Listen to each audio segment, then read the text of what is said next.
Бүгүн 8-сентябрда Жогорку кеңеште жаңы депутат Канатбек Ахмедов ант берди.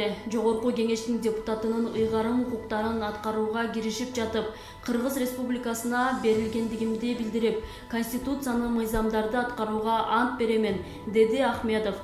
Вице-спикер Нурбек Садыгалиев аны куттуктап, ийгиликтерди каалады. Канатбек Ахмедов 2016 жылы Жогорку кеңештин депутатынын жардамчысы болуп иштеген. 26 августта Урматбек Самаев Токмок шаарынын мэри болуп шайланган. Буга байланыштуу Самаев мандатынан ажыратылган.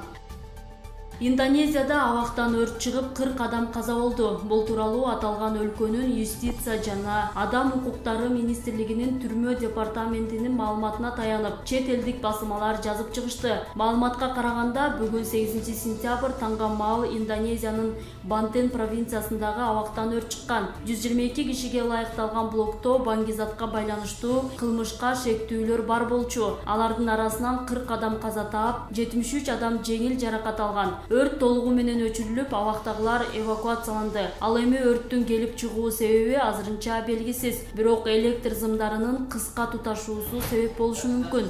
Каргашалуу окуянын чоо жайын тактоо үчүн тыкыр иликтөө иштери жүргүзүлүп жатат, деп жазылат маалыматта.